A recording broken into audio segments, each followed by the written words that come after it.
Hello everyone, this is Tom Fox. I'm the Compliance Evangelist, and I'd like to welcome you to the August edition of my 1 month to a more effective compliance program series that I'm running throughout 2017. This month will be 1 month to more effective continuous improvement. My sponsor this month is Affiliated Monitors. Founded in 2004, Affiliated Monitors provides professional, independent integrity monitoring and ethics and compliance assessments nationally and internationally and across all industries. With its knowledge of effective ethics and compliance programs and cultures, Affiliated Monitors is respected for its work as the corporate monitor on matters ranging from multinational corporations to small and mid-sized companies, and even individuals. Having served in over 500 monitorships, no one has more experience as an independent monitor than the team at Affiliated Monitors. For more information on how an independent monitor can help improve your company's ethics and compliance program, I would urge you to visit Affiliated Monitors at www.affiliatedmonitors.com. As I indicated, this month we're going to look at 1 month to more effective continuous improvement. We're going to consider auditing and monitoring, the different types of auditing that you can do, from third-party auditing, supply chain, data risk auditing, culture auditing against fraud. We're going to talk about control testing. We're going to look at continuous improvement through the use of big data. We're going to look at measuring effectiveness, risk-based monitoring, email sweeps as monitoring, and listening as continuous monitoring. I think you're going to find it a fascinating month, and I'm sure at the end of the month you will have picked up multiple lessons on what you can do to improve your compliance program around continuous improvement. This is Tom Fox. Thank you very much for joining me on this episode, and I hope you'll join me for the entire month. This 2017 1 month to a better compliance program podcast series is a part of the Compliance Podcast Network. Day 19, use of social media for continuous improvement. Compliance does not exist in a time warp vacuum, with programs living in 1977 when the first major anti-corruption legislation was passed, i.e. the FCPA. The law has advanced since that time, as has compliance and society as well. One of the ways you can engage in continuous improvement for your compliance program is based upon the two-way use of social media. Social media can not only be used to communicate with your employee base, but also for your employee base to communicate with you, most particularly if you are prepared to listen. For every CCO or compliance practitioner, you have multiple audiences. The first and foremost is your employee base, but there can be other audiences, such as third parties, shareholders, senior executives, boards of directors, or other stakeholders. One of the key insights of several business leaders I've studied is the art of listening. In an MIT Sloan Management Review article entitled How Twitter Users Can Generate Better Ideas, the authors postulated that new research suggests that employees with a diverse Twitter network, one that exposes them to people and ideas they don't already know, tend to generate better ideas. This research led to 3 interesting findings. Number 1, overall employees who used Twitter had better ideas than those who didn't. 2, in particular, there was a link between the amount of diversity in the employees' Twitter networks and the quality of their ideas. And 3, Twitter users who combined idea scouting and idea connecting were the most innovative. I don't think the first point is too controversial or really even too insightful, as it simply confirms that persons who tend to have greater curiosity generally tend to be more innovative. The logic is fairly straightforward. Good ideas emerge when new information received is combined with what a person already knows. In today's digitally connected world, the amount of information in almost any area is significant. What the authors were able to conclude is through the use of Twitter, the potential for accessing a divergent set of ideas is greater. However, it was the third finding that I found could most positively impact the compliance profession, the role of the idea scout and the idea connector. An idea scout is an employee who looks outside an organization to bring in new ideas. The idea connector, meanwhile, is someone who can assimilate the external ideas and find opportunities within an organization to implement these concepts. For the compliance practitioner, the ability to identify, assimilate, and exploit new compliance ideas is the key takeaway. However, to improve your compliance innovation, you need to maintain a diverse network while also developing your assimilation and exploitation skills.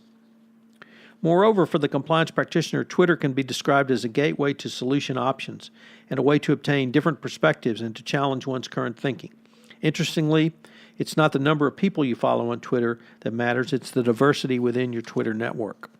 Diversity of an employee's Twitter network is conducive to innovation.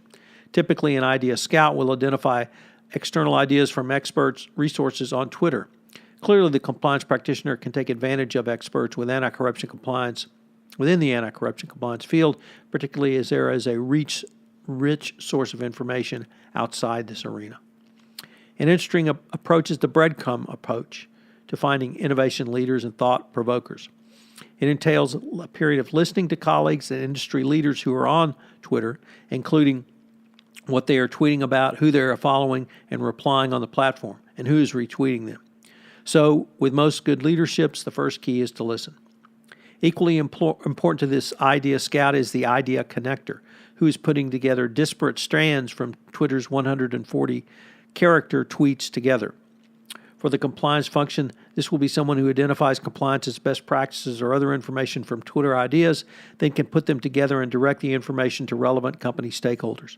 Finally, such a person can curate Twitter ideas and match them to company resources needed to implement them. Much as these concepts can move as CCO or compliance practitioner to innovate a compliance program, it can also foster additional information through following your own employees. It is well known that Twitter can facilitate greater communication to and from your compliance function, its customer base, aka your employees. However, the use of Twitter is different than email and other forms of information. Twitter was created to allow people to connect with one another and communicate about their activities. However, the marketing potential was immediately seen and used by many companies. Now, deeper benefits of use have developed and been understood. For the compliance practitioner, one thing you want to consider is to align your Twitter and other social media strategies with your compliance strategy. Match your Twitter strategy to your compliance strategy. Twitter can be a powerful tool for the compliance practitioner. It allows you both to listen and communicate. It is one of the only tools that can work both inbound for you to obtain information and insight and in an outbound manner as well, where you are able to communicate with your compliance customer base, your employees, and you should work to incorporate one or more of these techniques listed to help burn compliance into the DNA fabric of your organization through continuous improvement. So what are today's 3 key takeaways? Well, number 1, never forget the social part of social media. It's a two-way street, and it's a two-way approach to communication. It is both inbound and outbound. And I really think that the more you utilize the two-way nature of the communication, the more effective it will become for you. 2, Twitter or a similar tool can actually facilitate continuous compliance program improvement by giving you literally free ideas. If you simply follow compliance practitioners in the compliance community on Twitter, as I do, you'll know there are literally hundreds of people commenting every day with substantive ideas on what you can do. Many people retweet these ideas, and you can data mine this. And finally, number 3 is an overarching takeaway. As a compliance practitioner, study and embrace technology to move your compliance program forward. We are fortunate that we're living in one of the most dynamic ages of compliance that have existed in the short life of the profession. There are cutting-edge technologies that are literally being developed every year. And utilizing these technologies can make you a better chief compliance officer. It can make your compliance program more effective. And I think at the end of the day, it can help you make your company more profitable. This is Tom Fox. Thank you very much for joining me for for day 19 of 1 month to more effective continuous improvement, and I hope you'll join me tomorrow for day 20. This is Tom Fox again. I'd like to thank you for listening to this episode of 1 month to more effective continuous improvement in your compliance program. If you have listened to this podcast on iTunes, please rate this podcast. It was a help in our rankings, and also get the word out about the only daily podcast to help you improve your compliance program. If you have any questions, you can email me at tfox@tfoxlaw.com. This is Tom Fox. I'm the Compliance Evangelist, and you've been listening to 1 month of more effective continuous improvement from the Compliance Podcast Network.